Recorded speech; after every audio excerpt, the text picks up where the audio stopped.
여러분 안녕하세요. 행복한 100세 임유영입니다. 고령화 시대에 인생 2막 준비하시는 분들 많으시죠? 특히 아름다운 노후의 삶을 즐기기 위해서는 부부가 앞으로 어떤 모습으로 살아갈지도 고민해 보셔야겠습니다. 최근 한 조사 결과 베이비붐 세대의 경우 자녀가 독립한 이후에 부부만 함께 사는 기간이 그 부모 세대보다 14배가량 길어질 것이라고 전망했습니다. 즉, 앞으로 부부가 함께할 시간이 길어지게 되는 만큼 그 시간을 어떻게 보내느냐가 삶의 행복을 좌우할 것으로 보입니다. 그래서 오늘 행복한 100세에서는 마음이 통하는 친밀한 부부가 되는 방법 알려드리려고 합니다. 그럼 172번째 강의 지금 바로 시작하겠습니다.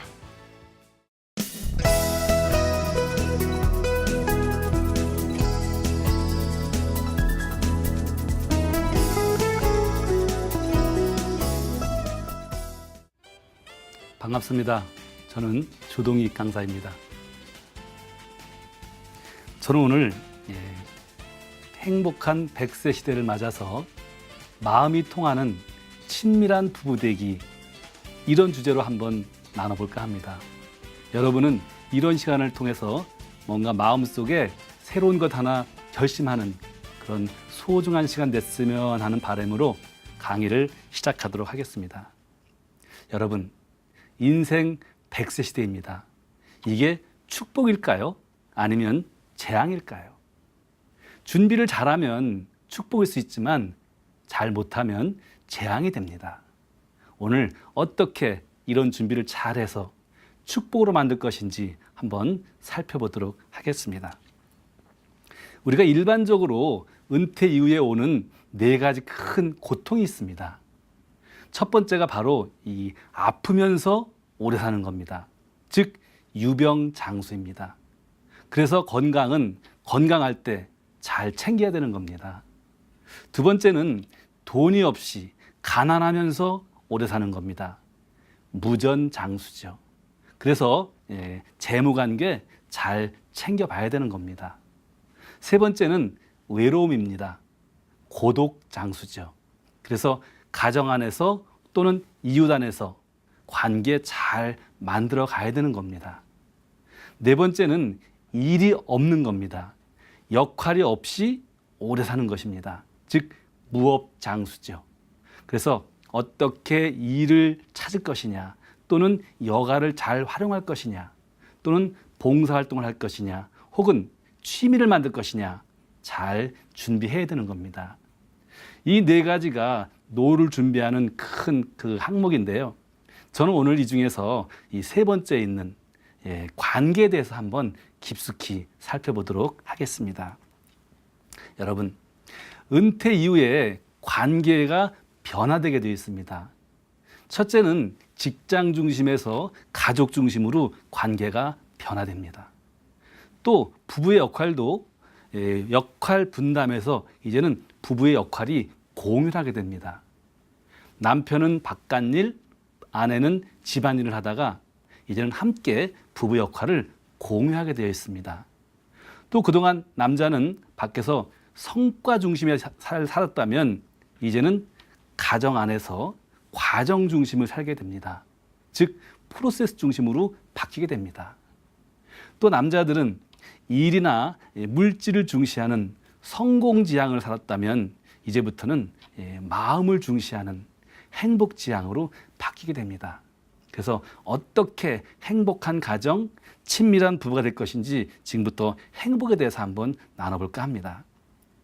결국 행복의 원천은요, 가족 관계에서부터 옵니다.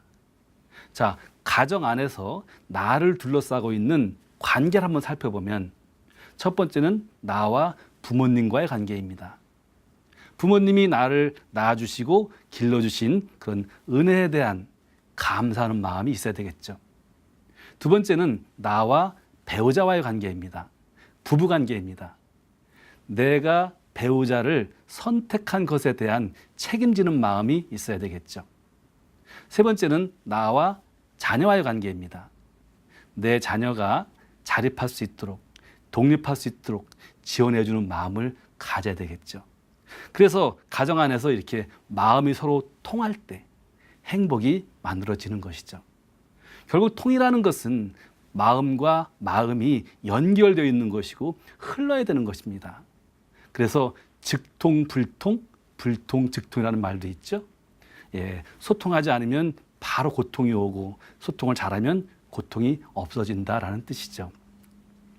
예, 마음 통하기 실천 사항 몇 가지 말씀드리고자 합니다. 첫 번째 실천 사항은요, 사랑애자입니다. 사랑한다고 말하면서 자꾸 안아주는 겁니다. 혹시 여러분들 가정에서 가족들을 가끔 안아주시나요? 허깅 좀 해주시나요? 이거 자주 해주셔야 됩니다. 여러분, 허깅도요, 하는 법이 있어요. 오늘 허깅하는 법 정확히 배우셨으면 좋겠어요. 허깅은 이렇게 하는 거예요. 내 오른팔이 상대방 어깨 너머로 넘어가고요, 왼팔은 겨드랑이 밑으로 들어가는 거예요. 그래서 꼭 끌어안아주는 건데, 이때 탁탁 치는 것도 결례입니다. 그냥 도닥거리는 정도만 하는 겁니다. 그러면서 얘기해 주는 겁니다. 사랑한다고, 감사하다고, 고맙다고, 또는 미안하다고. 이렇게 허깅을 해보면요, 마음과 마음이 서로 교감이 일어나는 것을 알 수가 있습니다. 우리 심장과 심장이 서로 맞닿으면 교감이 일어나는 거예요. 그래서 애기 엄마들이 젖 먹일 때 꼭 안고 먹이는 거예요. 특히 왼손에다가. 왜냐하면 왼쪽에 있는 이 심장과 심장을 서로 맞대게 해서 그러는 거예요. 여러분, 이 포옹이 얼마나 중요한 거냐면요, 그거 아세요? 부부들이 결혼해가지고 살다가요, 살고 싶지 않잖아요. 그러면 죽이는 방법이 있어요. 안아주지 않으면 돼요. 만져주지 않으면 돼요. 스킨십 안 해주면요, 시름시름 앓다가 죽어요. 간단해요. 그런데 부부들이 정말 오래 살고 싶으면 자꾸 만져주고 안아주고 스킨십 해줘야 되는 거예요. 그래서 노부부가 살다가 할머니가 먼저 돌아가시잖아요. 그러면 할아버지는 자기 남은 수명에 약 6분의 1밖에 못 산다는 거예요. 왜냐하면 만질 사람이 없다는 거예요. 그런데 할아버지가 먼저 돌아가시면 할머니는 자기 남은 수명을 거의 다 산대요. 할머니는 만질 사람이 있대요. 손주도 만져주고 며느리도 만져주고.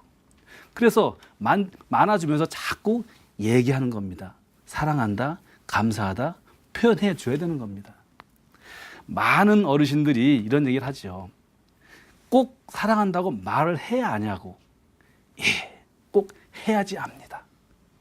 우리가 이런 표현을 안 하는 것은요, 마치 이런 것과 똑같은 거예요. 어떤 고마운 마음에 선물을 준비해가지고 예쁘게 포장까지 해서 가지고 갔다가 주지 않고 온 거하고 똑같은 겁니다. 사랑한다는 말, 감사한다는 말은 표현하지 않으면 알 수가 없는 겁니다. 자주 가족끼리 또는 부부끼리 안아주면서 사랑한다고, 감사하다고 얘기했으면 좋겠습니다. 두 번째 마음 통하기 실천 사항은요, 배려입니다. 배려. 배려라는 것은 나보다 상대방을 먼저 생각하는 마음입니다. 그런데 이 배려라는 것이 얼마나 큰 땅을 사주고 차를 사주고 돈을 빌려주고 이런 거창한 것이 아니고요, 정말 작은 마음 씀씀이가 아름다운 겁니다. 자, 이 그림을 보십시오. 부부가 길을 걸어가다가 부인이 나무를 뜯습니다. 남편이 뜯어주진 못해요. 그런데 요 정도 햇빛 가려주는 요 정도에 저 부인은 감동 먹는 겁니다. 그렇지 않나요? 아, 나를 정말 챙겨주는구나. 여성들은요, 절대로 큰 것에 감동 먹지 않습니다. 정말 자그마한 다이아몬드 이런 것에 감동 먹는 겁니다. 자꾸 나보다는 가족을 먼저, 배우자를 먼저 생각하는 배려의 마음을 가졌으면 좋겠습니다. 자, 마음 통하기 실천상 세 번째는요, 잘 들어주라는 겁니다. 여러분, 혹시 우리나라 남성들의 60대 남성의 두드러진 행동 특성 세 가지를 알고 계시나요? 예, 60대 남성의 가장 큰 행동의 특징은요, 말이 많다는 겁니다. 여러분, 60대 남성들에게 마이크 한번 줘보십시오. 잘 안 놓습니다. 노래방 가서 마이크 줘보십시오. 안 내려놓습니다. 두 번째 특성은 뭐냐면 조금 서운하면 잘 삐친다는 겁니다. 세 번째는 한 번 삐치면 오래 간다는 겁니다. 이것을 가족들은 다 알고 있는데요. 60대 남성 본인들만 모르고 있습니다. 이제부터는 말하는 것보다는 듣는 걸 좀 잘 들어주자라는 얘기입니다. 특히 마음으로 들어주라는 겁니다. 이 들을 청자가요. 구조를 보면 귀 이자에 눈 목자에 마음 심으로 이루어져 있어요. 자, 귀를 열고 눈으로 보면서 마음으로 들어주라는 겁니다. 마음으로 듣는다는 말의 의미는 상대방이 말하지 않는 것까지 알아차린다는 의미입니다. 그런데 우리가 경청이라는 말 많이 쓰죠. 경청. 그 경자는 기울어질 경자입니다. 말하는 상대방 쪽으로 내 상체를 조금 기울여주라는 겁니다. 그러면 훨씬 집중해서 들을 수가 있습니다. 저는 가끔씩 차 타고 이렇게 아내하고 가다가요. 아내가 말을 걸어오잖아요. 그럼 저는 라디오 볼륨을 싹 줄여줍니다. 아내가 굉장히 고마워하더라고요. 존중받는 느낌이 든다고 하더라고요. 여러분도 한번 실천해 보세요. 사모님께서 말을 걸어오시면 운전 중에 라디오 볼륨을 살짝 줄여줘 보세요. 굉장히 좋은 부부관계가 만들어질 겁니다. 그래서 듣기에 중요한 법칙이 하나 있는데요. 1대 2대 3의 법칙이에요. 무슨 얘기냐면 내가 한 번 얘기했으면 상대방 얘기를 2번 들어주고 그 사이에 내가 3번 고개를 끄덕거려 주라는 거예요. 추임새를 넣어주라는 거죠. 자, 그런데 우리들은 이렇게 듣기가 참 어려워요. 훈련이 안 돼 있기 때문에 그래요. 이것은 교육에도 문제가 많습니다. 저도 어린 시절 말을 잘 못했다고 그래요. 저희 어머니 얘기에 의하면 제가 엄마 소리 배우는데 거의 1년 걸렸다고 그래요. 그런데 엄마 소리를 할 줄 안 다음부터는 저는 듣는 공부를 체계적으로 해본 적이 한 번도 없습니다. 늘 제가 떠들기만 했습니다. 그래서 듣기가 이렇게 어려운 겁니다. 그런데 서양 사람들은 듣는 공부를 하죠. 그게 바로 토론 문화라고 하는 거죠. 그래서 내가 말을 잘하면 상대방이 귀를 열어주지만 내가 듣기를 잘하면 상대방이 마음을 열어주는 것입니다. 이제부터 그동안 많이 얘기를 해왔으니까 이제는 좀 들어주자는 거죠. 상대방 얘기를 들어주고 상체를 기울여서 경청해주면 훨씬 더 부부관계가 행복해질 수 있습니다. 자, 마음 통하기 4번째는요. 용서하기입니다. 용서 청하고 화해하기입니다. 얼마 전에 제가 모 방송사에서 이런 앙케이트 조사한 걸 봤습니다. 여러분이 지금까지 살아오시면서 여러분 인생에서 가장 후회스러운 것이 뭡니까? 라고 질문을 했는데요. 남자들은 10대부터 50대까지가 가장 많이 후회한 것이 공부 좀 할 걸, 공부 안 한 걸 후회했습니다. 여성들은 10대부터 40대까지가 가장 많이 후회한 게 공부 좀 할 걸이었습니다. 근데 재밌는 것은 30대 여성 중에서 2번째로 많이 후회한 게 이런 거였습니다. 지금 이 남자랑 결혼한 걸 후회한대요. 그런데 남자가 60대, 70대로 가면서 가장 후회 많이 하는 것이 뭐냐면 아내 눈에 눈물 나게 한 게 후회된대요. 아내한테 잘못한 게 후회된대요. 돌아가실 때쯤 돼가지고 철이 드는 거죠. 저도 여러분께 이름을 대면 아실 만한 그런 대기업에서 22년 근무를 하고 지금부터 꼭 15년 전인 제 나이 만 45세 때 명퇴를 했습니다. 제 아내는 물론 명퇴라고 안 하고요. 졸퇴라고 합니다만 졸지에 퇴직했다는 얘기죠. 제가 근무했던 회사는 TV 브라운관용 유리를 만들던 세계 2대 메이커였는데요. TV 유리가 자꾸 LCD로 바뀌고 LED로 바뀌고 평판 유리로 바뀌면서 브라운관용 유리로서는 사업 확장이 어려워지자 구조조정을 하게 되었는데요. 평소 열심히 일밖에 몰랐던 저로서는 세상 물정도 모르면서 어디 가서든지 이렇게 열심히 하면 성공할 수 있어 라는 막연한 생각에 아무런 준비도 없이 아내하고는 진지하게 상의도 한 번 없이 덜컹 사표를 내고 나니까요. 앞이 캄캄했습니다. 직장에서 능력이 있다는 소리를 들었던 저로서는 재취업을 시도해봤지만 급여 수준이 형편없이 낮았고요. 그나마도 나이가 많다는 이유로 아무 일도 할 수가 없었습니다. 제가 얼만큼 일을 열심히 했냐면요. 저는 가정도 돌보지 않고 휴일도 없이 매일매일 일을 했습니다. 오죽하면 제 아내가 저한테 별명을 붙여줬는데요. 마포가라고. 여보, 마포가가 뭐야? 그랬더니 마누라가 포기한 가장이래요. 저희 회사는 현장이 3교대가 돌아갔는데요. 제가 그 당시에 현장 관리 책임자였기 때문에 매일매일 휴일도 없이 가서 공정을 살펴봐야 하는 그런 입장이었습니다. 하루는 휴일날 출근을 하는데 아내가 아파트 1층까지 따라 내려왔어요. 이러는 거예요. 여보, 오늘 다 노는 날인데 옆집들 다 놀러 가는데 우리도 애들 데리고 저기 유원지 가서 삼겹살 좀 구워 먹읍시다. 이러는 거예요. 이 사람 바쁜데 뭐 삼겹살 타령을 해. 뿌리치고 탁 돌아섰는데요. 가슴이 욱하고 먹히더라고요. 목구멍이 울컥하더라고요. 눈물도 핑 돌더라고요.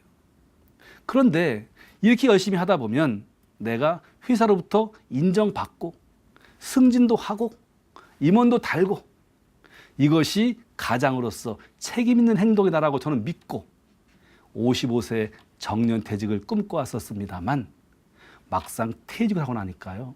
돈도 없죠. 직업도 없죠. 희망도 없는 절망적인 중년의 가장이 되어 있었습니다. 게다가 아내한테 경제적 부담까지 주니까 아내는 조금만 힘들면 자꾸 저한테 원망을 하는 거예요. 왜 회사는 그만둬가지고. 그러면 저는 자존심 때문에 더 큰 소리로 어깃장이 나서 자꾸 싸움이 일어나는 거예요. 그러던 어느 날 제가 아내한테 진심으로 용서를 청했습니다. 여보, 내가 정말 잘못했으니 한 번만 용서해 줘요. 앞으로는 어떤 작은 일도 당신과 상의 없이 혼자 결정하지 않을 테니 이번 일만 용서해 주면 다시는 안 그럴게요. 그날 우리 아내가 저를 진심으로 용서를 해줬습니다. 그날 이후로 제 아내는 저한테 회사를 그만둔 것에 대한 원망의 소리 한마디도 안 합니다. 그리고 제가 어떤 일이든지 상의하고 결정하니까 제가 하는 일을 이제 지지해주고 응원해주고 격려해주고 협조해주는 입장으로 바뀐 거죠. 또 어떤 일이든지 상의하고 결정하니까 오히려 큰 문제가 안 발생하더라고요. 여러분 직장 다니시면서 사회생활 하시면서 가족에게 특히 배우자에게 잘못한 일, 상처 준 일 알게 모르게 있을 겁니다. 그거 잘 생각하셔서 용서 청하고 화해하셨으면 좋겠습니다. 그리고 앞으로는 어떤 일이든지 아내와 상의한 다음에 결정하면 행복한 가정이 만들어지고 친밀한 부부가 되고 마음이 통하게 되어 있습니다. 자, 마음 통하기 5번째 실천 사항은요. 싸우라는 겁니다. 화가 나면. 싸움도 격렬한 대화의 일종입니다. 이것도 하나의 마음 통하기의 한 방법일 수 있습니다. 단 슬기롭게 싸워야 된다는 거죠. 그래서 제가 오늘 슬기로운 부부싸움의 기술 1, 2, 3, 4, 5를 알려드리겠습니다. 1. 일단 싸워라. 2. 이해할 것은 이해하라. 여러분 어떤 어려움도요. 입장 바꿔놓고 보면 이해 안 될 것이 없습니다. 3. 삼가할 것은 삼가하라. 극단적인 표현 하지 말라는 겁니다. 4. 사과할 것은 사과하라. 먼저 용서 청하라는 겁니다. 5. 오래 끌지 마라. 어떤 큰 싸움도 그날 밤을 넘기지 말라는 거죠. 이렇게 싸움을 하면 오히려 마음이 더 잘 통하고 오히려 더 친밀한 부부관계가 될 수 있는 겁니다. 6번째는 마음 통하기 실천상 6번째는 덕을 베풀라라는 겁니다. 덕이라는 것은 곧고 변하지 않는 마음 그런 거죠. 그거를 베풀라는 겁니다. 여러분 덕은요 절대로 받는다고 하지 않습니다. 어떻게 한다고 그러죠? 덕은 베푼다 혹은 쌓는다 또는 짓는다. 그렇죠? 자, 이 그림은 북극성이 이렇게 있는데 북극성을 중심으로 수많은 별들이 도는 모습을 사진을 찍은 겁니다. 일주라고 하죠. 일주. 이 북극성이 움직이지 않고 있기 때문에 북극성을 중심으로 많은 별들이 도는 것이고, 그래서 이 북극성을 중심으로 비행기와 배들이 항로를 정하는 거죠. 예, 이런 현상을 우리는 덕이라고 할 수 있는 겁니다. 덕. 자, 그런데 이 북극성이 장소를 약간 옮겼다고 가정합시다. 그러면 이 수많은 별들이 어떻게 될까요? 혼비백산해가지고 쫓아오겠죠. 덕이 변한 거죠. 변덕입니다. 변덕. 저 친구 변덕쟁이야. 이 말은 뭐죠? 저 친구 중심이 왔다 갔다 해. 이 말 아닙니까? 예, 변하지 않는 고든 마음을 가족에게, 특히 배우자에게 자꾸 베풀어 주라는 겁니다. 작은 것이라도. 자, 그래서 우리가 관계를 좋게 하기 위해서 대인관계의 3대 법칙을 한번 살펴보겠습니다. 첫 번째 법칙은요, 거울 법칙입니다. 자, 거울을 내가 들여다볼게요. 그러면 거울 속에 내가 보이죠? 그런데 나는 웃지도 않으면서 거울 속에 있는 내가 먼저 웃을 거라고 생각하면서 기다리는 바보들이요, 수두룩합니다. 여러분, 내가 먼저 웃어야 거울 속에 내가 웃는 거죠? 한번 따라 하십시오. 내가 먼저 웃는다. 시작. 여러분, 내 가족은, 내 이웃은 다 내 마음속 거울입니다. 내가 먼저 웃어야 상대방이 따라 웃는 겁니다. 실천할 수 있겠죠? 자, 두 번째 법칙은 메아리 법칙입니다. 아마 등산 가보신 분들은 알 겁니다. 산 정상에 올라가서 바보야 한번 해보십시오. 그러면 보야 밀려옵니다. 천재야 그래 보세요. 쟤야 밀려옵니다. 나는 한마디 했는데 상대방은 수도 없이 돌려주죠. 그래서 말에는 생명력이 있다고 하는 거예요. 내가 한 말을 똑같이 수십 배로 돌려주는 거예요. 그렇다면 나한테 고운 말만 돌아오게 하려면 어떻게 될까요? 내가 먼저 고운 말을 써야 되는 거죠. 예, 한번 따라 하십시오. 내가 먼저 고운 말을 쓴다. 시작. 자, 그런데 이 고운 말이 어떤 말일까요? 뭐 채로 친 말이 고운 말일까요? 예, 고운 말은요, 이 고자와 운자 사이에 마자가 빠진 말이에요. 상대방이 들어서 고마운 말만 써야 되는 거죠. 자, 세 번째는 시소 법칙입니다. 여기 몸무게가 80kg 나가는 사람과 60kg 나가는 사람이 시소를 탑니다. 그럼 누가 내려갈까요? 예, 80kg가 내려가겠죠. 왜요? 왜? 무거우니까. 여기서 무겁다라는 말의 의미는요, 나이가 더 많다는 말도 될 수 있고요, 경험이 더 많다는 말도 될 수 있고요, 직급이 높다는 말도 될 수 있고요, 많이 배웠다는 말도 될 수 있는 거예요. 그래서 무겁다고 생각되어지는 내가 먼저 내려가 주자라는 겁니다. 따라 하십시오. 내가 먼저 낮아진다. 시작. 예, 변은 익으면 고개를 숙입니다. 그게 자연의 법칙입니다. 사람도 죽으면 영혼만 빠져나가고 다 자연으로 돌아갑니다. 그래서 사람도 자연의 법칙을 따라야 되는 겁니다. 자연의 법칙은 무거운 것이 낮아지는 것, 이게 자연의 법칙입니다. 자, 이렇게 내가 먼저 웃고, 내가 먼저 고운 말을 쓰고, 내가 먼저 낮아지면 사람들이 나를 바보라고 불러요. 근데요, 사람들은 바보를 너무너무 좋아하고 존경하는 거예요.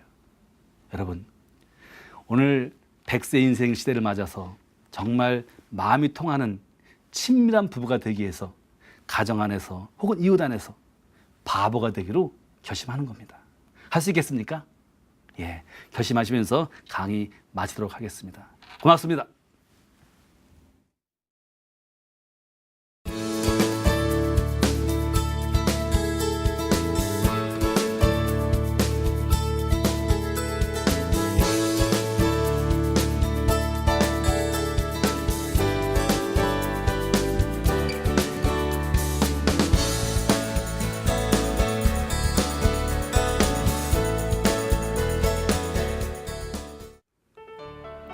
세계적인 화가 반 고흐는 부부에 대해 이런 말을 했습니다.